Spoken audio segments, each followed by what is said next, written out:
ante todo, buenas tardes. Yo creo que hay un sentido profundo en esta conversación. Y antes de hacerle una pregunta, voy a tratar, digamos, de explicitar cuál es ese sentido profundo que los une o nos une en esta conversación, en este diálogo. Yo descubrí Tonolec en Paraguay. Era 2013. 2013 habíamos pasado por varios dramas, ¿no? Habíamos pasado un drama del golpe de Estado con Ticio, y estábamos en un momento de transición, ¿no?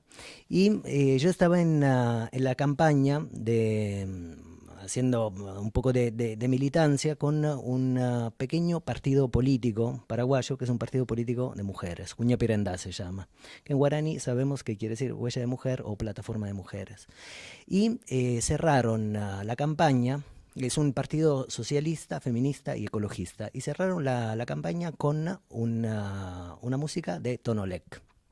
Yo pregunté a las compañeras de dónde era Tonolec. Digo, ¿es un grupo paraguayo? No, me dijeron, no, es argentino. Son dos chicos argentinos. Y entonces empecé a investigar y empecé a mirar un poquito. Y en ese entonces, la canción que yo recordaba hoy antes de venir acá era una canción que tiene un estribillo que es Cherolet, ¿no? No sé cuál es el título de la canción. Yo creo que ese es el primer sentido profundo que, por ejemplo, nos une acá. O sea, Tonolec, a través, por ejemplo, de un partido minoritario en términos, digamos, de representaciones políticas paraguayas, pero no minoritario en términos de la historia política de ese país, me parece, y que, por ejemplo, elige una música de un grupo que tematiza, ¿qué cosa? Que tematiza los saberes, las culturas indígenas de la Argentina. Entonces, por ejemplo, Paraguay, Argentina, Paraguay, Formosa, ¿no?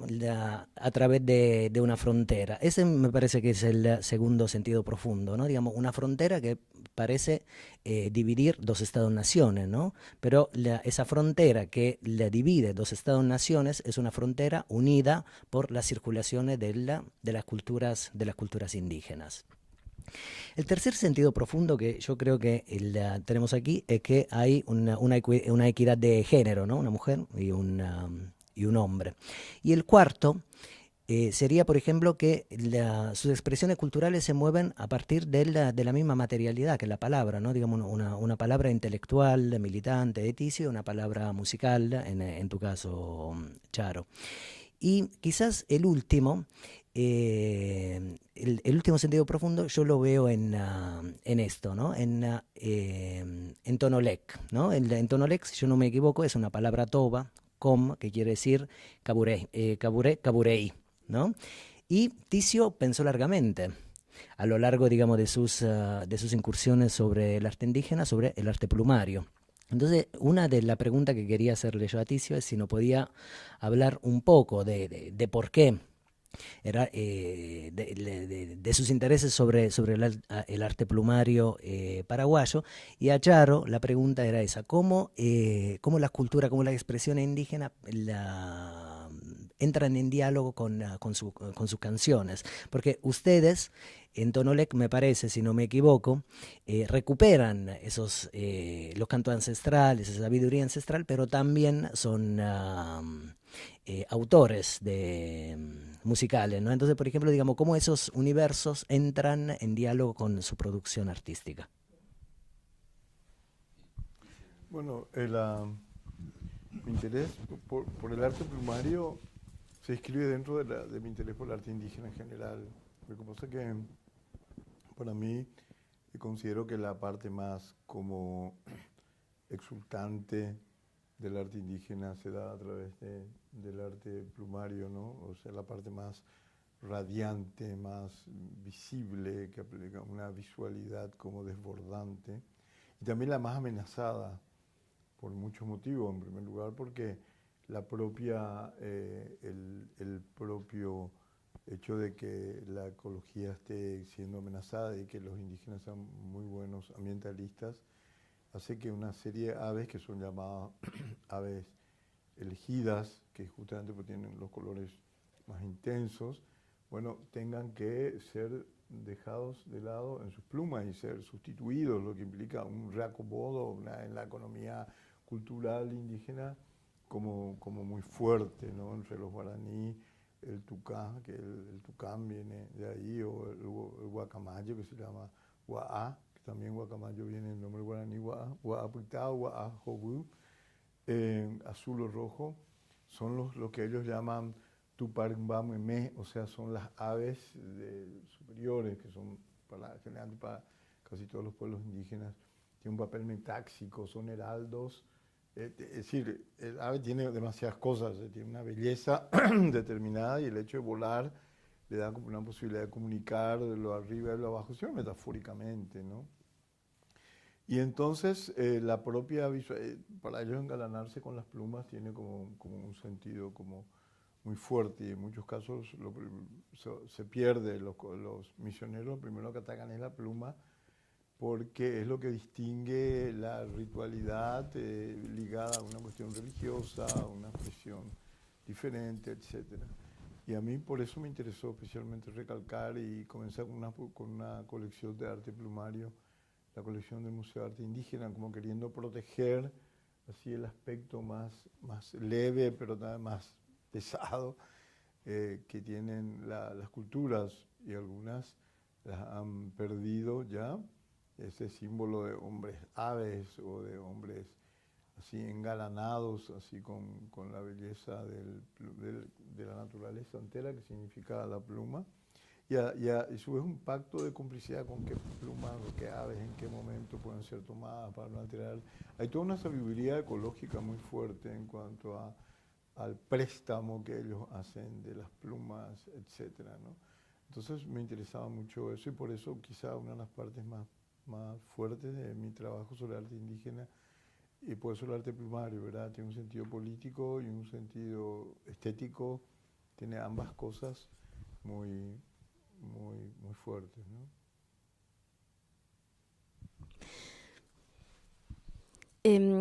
A mí tu obra, tus libros y lo que escribís en relación al arte plumario, la verdad es que me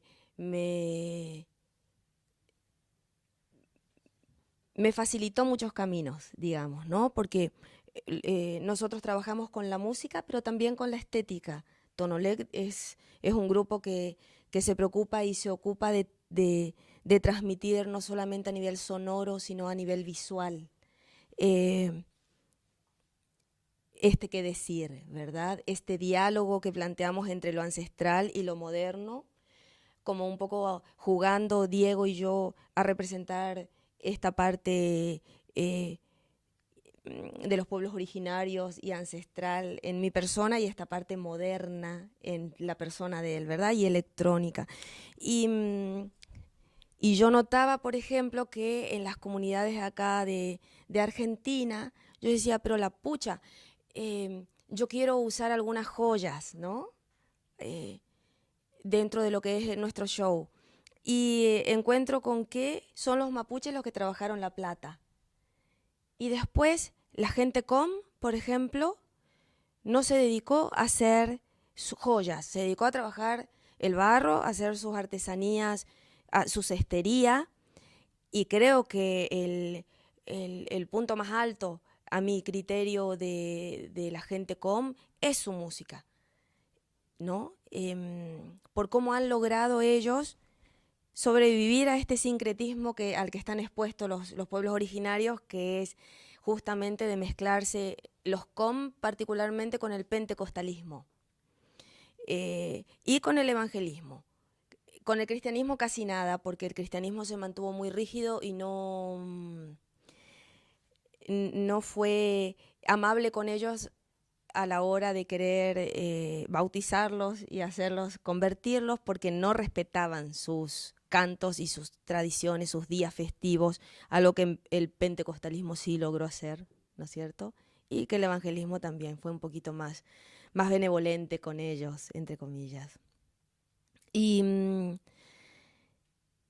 yo buscaba adornos para mi show, para mostrar la música y para engalanar, porque siempre decimos nosotros que aprendimos de la cultura de los en principio, con la que empezamos a trabajar, que los cantos son una ceremonia.